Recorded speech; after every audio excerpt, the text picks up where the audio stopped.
Perfecto. Perfecto, aquí andamos. ¿En qué página estamos? El número de página 227. Ok. El tema Gracias, es Fran. la síntesis después de haber hecho el recorrido por los diferentes aspectos del modernismo.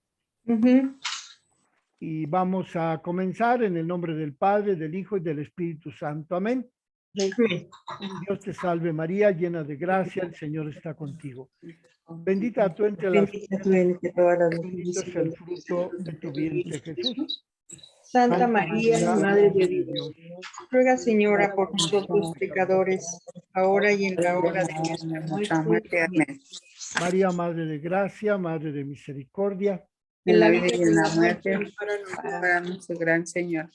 En el nombre del Padre, del Hijo y del Espíritu Santo. Amén. Bueno, pues estamos concluyendo el estudio de la Mariología en la época modernista, que es apenas como la introducción al siglo XX de lo que se realizó en la devoción a la Virgen Santísima en el siglo pasado, que es el último tramo que estudia el profesor de Fiores. De modo que el tema que estamos viendo nos lo presenta el profesor como una síntesis. Dice que ha presentado la figura de María como una secuencia de retratos que están diseñados esos retratos por los estereotipos, que se han realizado acerca de la Virgen. El profesor utiliza la palabra estereotipo como para decir que son modelos culturales, modelos en los que la época cultural, la cultura, la sociedad, un grupo, una región, una época histórica, le dedica a la Virgen determinadas actividades en las que consiste la devoción mariana de una temporada, de una época. Y él dice que estos estereotipos se presentan como una continuidad.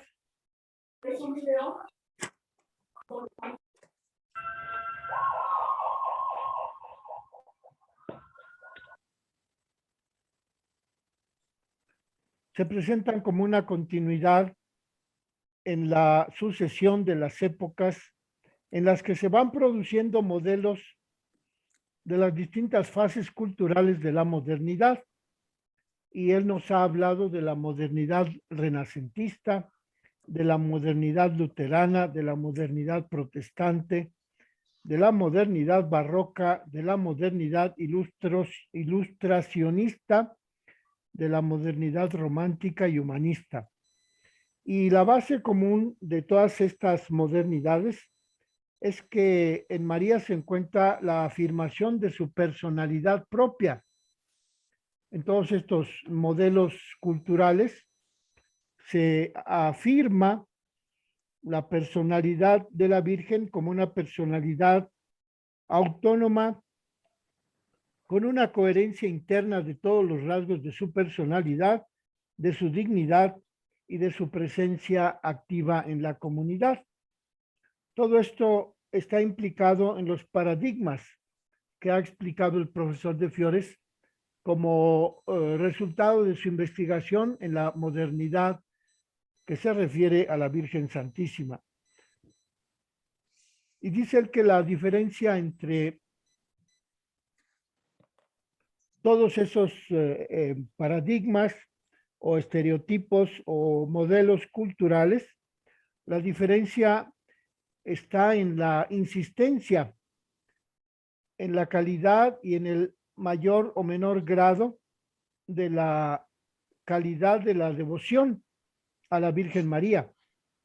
Por ejemplo, dice que en el Renacimiento se canta la belleza de la Virgen, en el protestantismo se subrayan las obras de Dios que a través de la sierva del Señor se realizan en la historia. En el barroco, la Virgen Santísima se presenta como protagonista en el orden salvífico. En la Ilustración, la Virgen Santísima se presenta como un modelo subordinado al único mediador, Cristo. En el siglo XIX, la singularidad privilegiada de María es el cariñoso afecto con que se le atribuye la devoción a la Virgen. Y el siglo XX trata de recuperar la dimensión humanitaria históricamente comprometida con la Virgen María. Entonces, pues, esos son las anotaciones que hace el profesor de Fiores acerca de cada una de estas modernidades. Y dice que junto a todas estas variaciones en la devoción a María Santísima a lo largo de la modernidad, se encuentra la fe popular, en la que las modas populares casi no influyen. Esa fe popular que se adapta a los ritmos de los tiempos litúrgicos del año, con la celebración del mes de mayo, con la celebración del mes de octubre, con la celebración de la liturgia en los misterios principales de la Virgen, la maternidad, la virginidad, la Asunción y la Inmaculada. Todas estas características de la devoción tienen su repercusión en la fe popular. Y dice el profesor de Fiores que esta fe popular ha sobrevivido, ha resistido a todas las modas culturales de las diferentes modernidades que ha estudiado el profesor. Entonces dice que el pueblo continúa con sus peregrinaciones, con la devoción a las imágenes en los santuarios marianos, y en este último periodo del siglo XIX y XX, las imágenes de Nuestra Señora que mueven los ojos es un tema recurrente en varios ámbitos de la cultura de la Europa central del siglo XIX. Es un fenómeno que se interpreta en un orden sociológico que pretende alcanzar mayor seguridad en la devoción a la Virgen Santísima, sobre todo en el aspecto de que la imagen que mueve los ojos, la imagen de la Virgen que mueve los ojos, le asegura o le niega al fiel creyente un favor que la Virgen Santísima puede proporcionarle a ese fiel. Así pues, en esta perspectiva global, dice el profesor de Fiores que vamos a analizar cada uno de los momentos de la modernidad en relación con la devoción a la Virgen, basándonos en algunos textos y en algunos argumentos. Entonces, en el modelo renacentista de la modernidad, encontramos a Santa María como Nuestra Señora y la mayor de las imágenes representadas en la religiosidad. El profesor de Fiores abarca desde el siglo XV hasta el XX, entendiendo como tiempo, como lapso, como arco de tiempo en el cual va a estudiar las diferentes modalidades de la devoción a la Virgen Santísima. Por eso dice que a partir del siglo XV, cuando la escolástica comienza a declinar, se experimenta la necesidad de renovar nuevas formas para la vida y para el pensamiento. En ese siglo XV, aparece el alba de un mundo nuevo, puesto que el humanismo y el renacimiento postulan la recuperación de los modelos clásicos de la cultura europea, los modelos de los tres diferentes órdenes de arte, que eran el dórico, el jónico y el corintio. Y esos tres órdenes de arte en las obras arquitectónicas las recupera el siglo XV, estableciendo esos tres órdenes de cultura y creando el nuevo orden del Renacimiento al reunir esos tres órdenes de la antigüedad clásica. El dórico, el jónico y el corintio se reúnen en el modelo, en el estilo renacentista que abarca los tres modelos de la antigüedad clásica. Y así encontramos que en la devoción a la Virgen Santísima hay algunas devociones que olvidan la esencia de la fe y la teología se enreda en discusiones abstractas. Y muchos cristianos, impulsados por la voluntad de reformar la devoción, desean vivamente una reforma integral.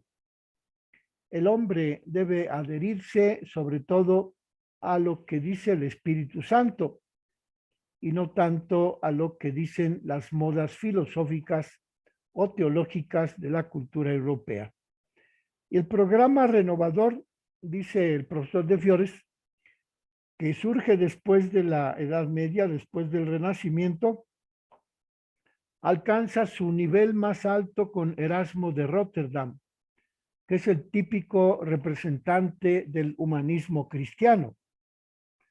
Y de este autor, de Erasmo de Rotterdam, cita el profesor de Fiores el siguiente párrafo.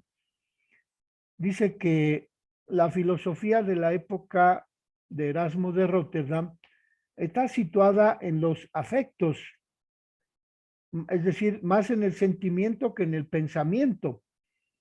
Es más vida que discusión, es más inspiración que erudición, es más transformación que razonamientos. Tan solo a unos cuantos se les ha concedido el ser doctos, pero a ninguno se le ha concedido no ser cristiano. A ninguno se le ha consentido el no ser piadoso. Y dice Erasmo, añado que a ninguno se le ha consentido el no ser teólogo.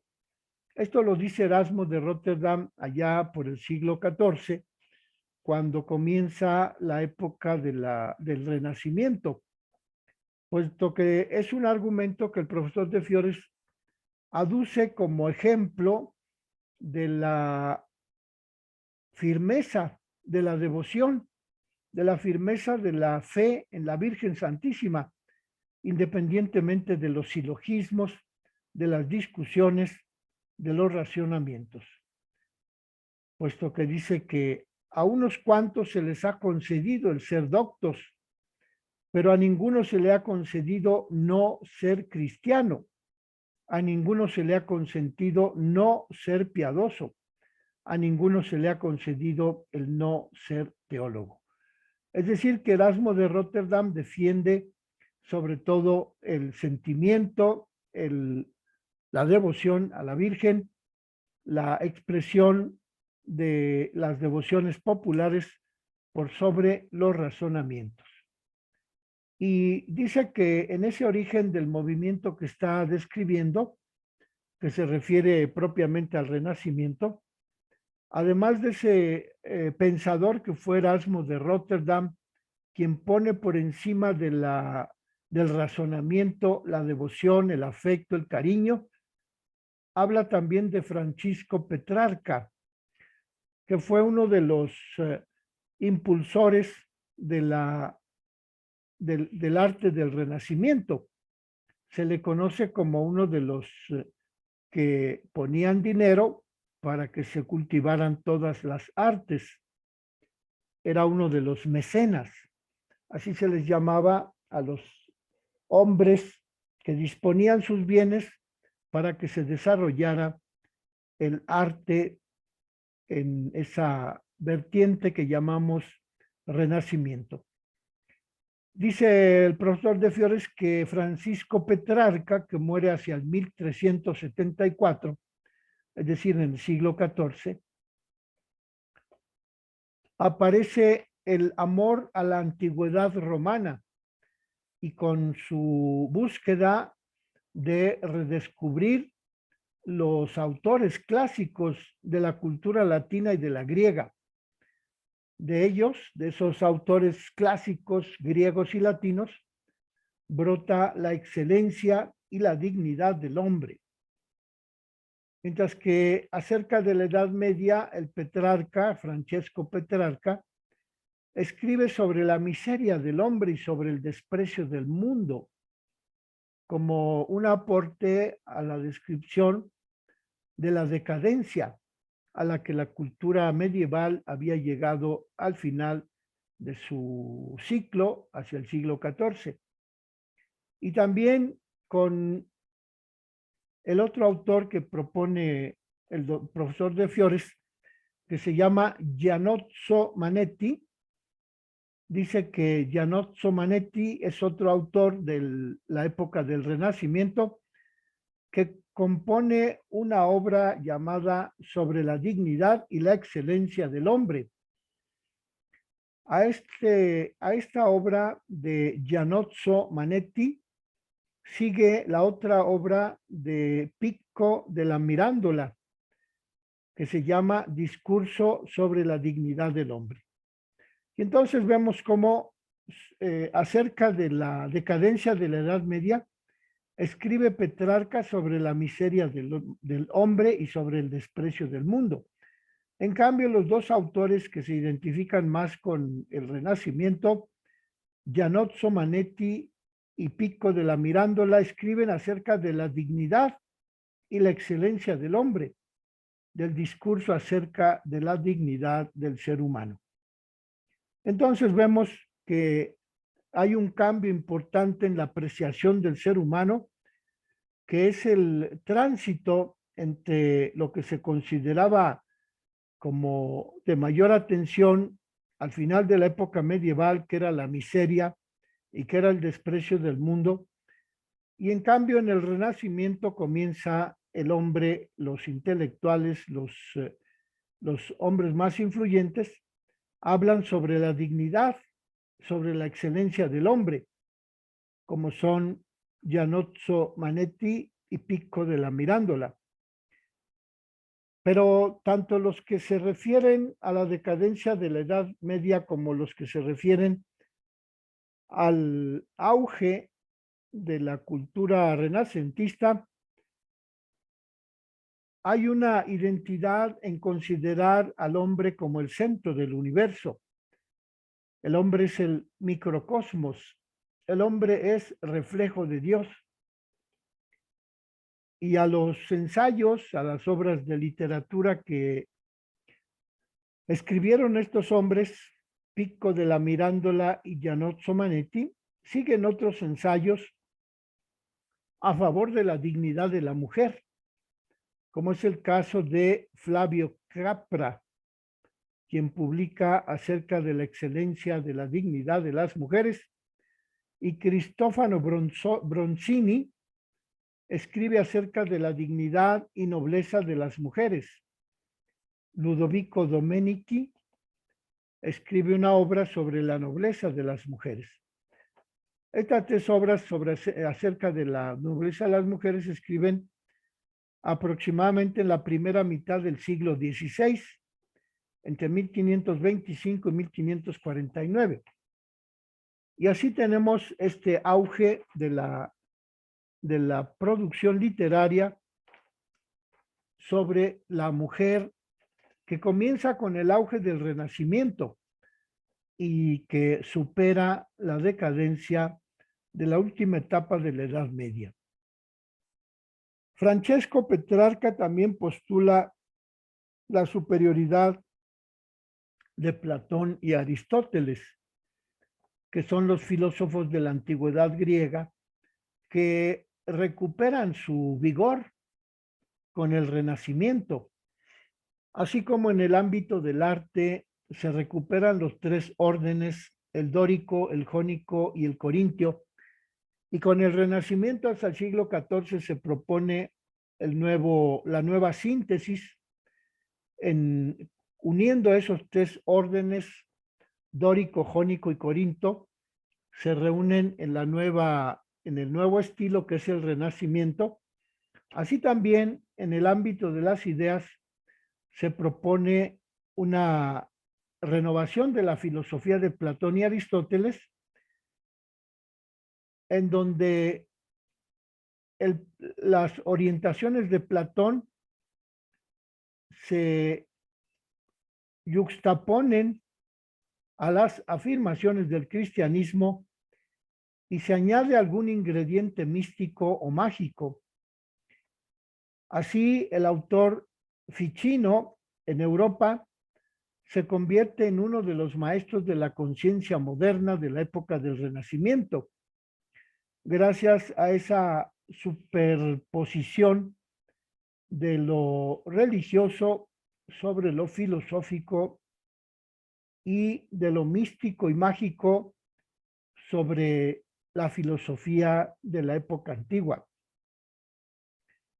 De modo que se alcanza en la época del Renacimiento el humanismo renacentista, interpretado por los historiógrafos de la época romántica del siglo XVI como una ruptura con la antropología medieval, de la que resultaba un hombre que estaba privado de Dios en la cultura medieval. Así, por ejemplo, Jacob Burckhardt, en su obra La cultura del Renacimiento en Italia, que se publica en 1860, se exalta esta cualidad nueva de la cultura renacentista por sobre la antropología medieval. Y la teoría del medioevo antihumanista, es decir, los pensadores del Renacimiento que se oponían a lo que había sucedido en la época medieval, hace que surjan humanistas cristianos que defienden el nuevo punto de vista de la cultura renacentista y rechazan la decadencia de la cultura medieval. El profesor de Fiore nos ofrece como ejemplo a Nicolás de Cusa, a Marsilio Ficino, a Bessarione y al propio Erasmo de Rotterdam, quienes llevan el ideal del renacimiento, de la cultura renacentista, la llevan a identificarse con el cristianismo. Es decir, como que bautizan la cultura de por sí, no es religiosa la cultura, pero que con estos autores de la época del Renacimiento, como son Nicolás de Cusa, Marsilio Ficino, Bessarione y Erasmo, hacen que el cristianismo y el evangelio se vuelva como hermano de los ideales del Renacimiento. Así encontramos que en los orígenes de la época renacentista, el humanismo consiste en situar al hombre en el centro del universo, a diferencia de lo que había hecho la decadencia del mundo medieval en esos últimos siglos XII, XIII y XIV, porque proponía como centro la figura de Dios y el hombre lo dejaba a un lado. En cambio, la cultura del Renacimiento pone como centro de la cultura, de la historia, de la política, de las artes, de la educación, de la moral, pone al centro de todo eso al propio ser humano. Es decir, que con el Renacimiento se busca una humanidad más libre y armoniosa, y en el Renacimiento comienza a hablarse de los derechos humanos. Por ello, el siglo XV es un siglo antropocéntrico, en donde no necesariamente es ateo o irreligioso, sino que es un universo cultural en donde el ser humano ocupa el lugar central de la cultura, el lugar central de la filosofía, de la religión. Y ese universo que propone el Renacimiento está abierto a Dios y siente deseos de una renovación espiritual, aunque a veces esa inquietud cae en la política sin escrúpulos, como lo deja ver el libro que también es de la época renacentista, el libro de Maquiavelo, que se llama el arte de la política. Así pues, encontramos en el antropocentrismo renacentista la expresión de varias formas del arte y de la filosofía y de la cultura del Renacimiento, renovando el arte bizantino, el arte medieval, respecto de las imágenes de Cristo y de la Virgen y de los apóstoles.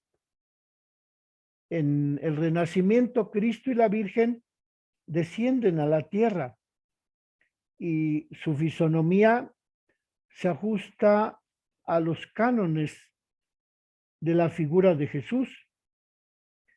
Por ejemplo, en las pinturas de Miguel Ángel Buonarroti, Cristo se convierte en un hombre fornido, mientras que María, en las pinturas de Leonardo da Vinci, adopta la Virgen Santísima un aire de una dama elegante de la corte renacentista.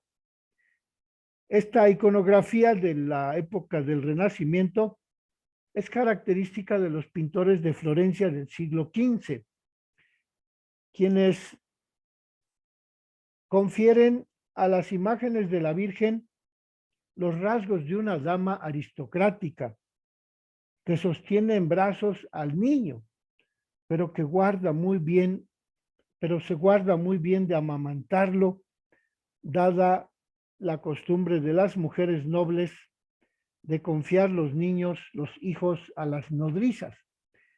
Es decir, que en las pinturas del Renacimiento se representa a la Virgen Santísima, pero a diferencia de lo que se hacía en el arte bizantino del siglo IV, VI, en donde la Virgen se representaba amamantando al niño Jesús. En cambio, en los pintores del Renacimiento, la Virgen Santísima no se va a representar en ese acto de amamantar, ya que en la época del Renacimiento las mamás, las mujeres nobles, confiaban los hijos a las nodrizas, y las nodrizas eran las que amamantaban a los niños. Pues hasta ahí llega el profesor de Fiores para explicarnos en qué consistió la renovación de la cultura de la época medieval en su tránsito hacia la cultura del Renacimiento. Enseguida habla el profesor de Fiores de María en la cultura humanista. Sabemos que el humanismo formó parte del Renacimiento, pero aquí el profesor de Fiores le dedica un apartado diferente a la cultura humanista y la propone como un periodo posterior a la cultura del Renacimiento. Porque dice que los humanistas trazaron la figura de María tanto en el arte pictórico como en el arte poético, y utilizaron el latín y las lenguas derivadas del latín para expresar en composiciones de prosa y de poesía las excelencias de la Virgen María. Así vemos cómo en la mentalidad de los poetas de este periodo del Renacimiento, posteriores al siglo XV, o sea, los poetas a los que de Fiores llama humanistas. Para ellos la Virgen Santísima presenta una nueva manera de comprender la mentalidad de la Virgen, expresándola en poesías. Y en la mentalidad de los poetas del humanismo, la Virgen Santísima se presenta con cualidades propias. Por ejemplo, dice de Fiores que los poetas que escriben acerca de la Virgen en esta época del humanismo posterior al Renacimiento, la Virgen Santísima es diseñada por los poetas según los textos bíblicos o según las reglas de la filología clásica, o hacen pasar la devoción a María por el tamiz de la crítica. Otros más pretenden convertir a María en una diosa, como se hacía en la época clásica. Las diosas de la cultura griega, de la cultura latina, de la cultura hebrea, de anterior al pueblo judío. Encontramos pues estas manifestaciones culturales de poesía basadas en una nueva interpretación de la antigüedad clásica, pero que en estas manifestaciones poéticas, literarias del humanismo posterior al Renacimiento, encontramos de qué manera en la Virgen Santísima se aplican los poetas para designar el ideal de la dignidad de todo ser humano. Y así encontramos en Erasmo de Rotterdam la exigencia de volver a los textos bíblicos y al estudio de la filología para comprender el mensaje de las Sagradas Escrituras. Este afán de comprender la Sagrada Escritura a partir de los textos bíblicos originales y de la filología de los idiomas en los que se escribieron los textos sagrados, dice el profesor de Fiores que se aplicaron también al ámbito mariano, los principios de la filología, los principios del estudio de la Biblia en sus textos originales. Y así se tradujo, por ejemplo, la gracia de la Virgen Santísima se tradujo por la gracia plena, pretendiendo excluir todo mérito de María en relación con la gracia de la maternidad divina. Es decir, que la gracia por la cual la Virgen Santísima fue designada por Dios como madre de su Hijo Jesucristo es toda la gracia que Dios pudo haber depositado en María. Y no hay una atribución de algún esfuerzo hecho por la Virgen Santísima para obtener esa gracia plena de haber sido designada como Madre de Dios.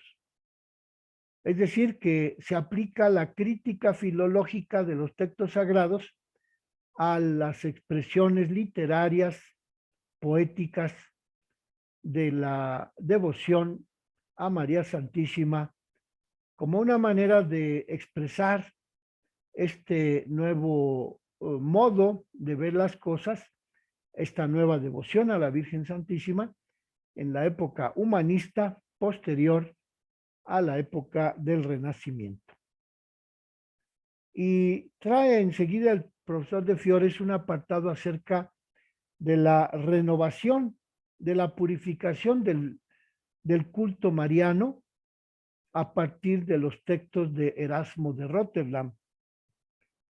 Dice el profesor de Fiores que Erasmo fue el príncipe de los humanistas de la época posterior al Renacimiento Y dice además que murió Erasmo en 1536, con lo cual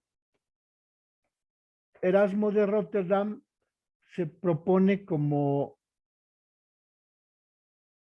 un crítico de las devociones a María, porque opone afirmaciones de los escritores devotos a la Virgen, las contrapone entre sí. Por eso algunos dicen que Erasmo es un enemigo del culto a María. Pero lo que defiende Erasmo es que no se exagere en la devoción a María Santísima.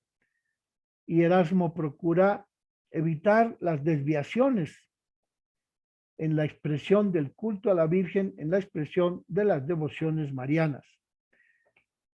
Por ejemplo, se opone a un devoto que venera a María con unos cánticos en donde ofende a Cristo, porque ese devoto que canta canciones a la Virgen comete muchos pecados.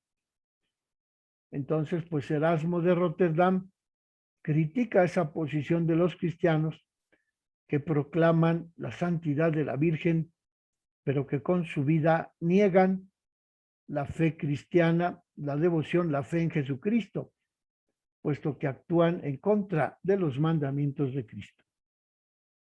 Erasmo no admite que la Virgen haya gozado de la visión beatífica en vida terrena, puesto que eso le correspondía a la Virgen vivirlo solamente en la etapa de la vida celestial.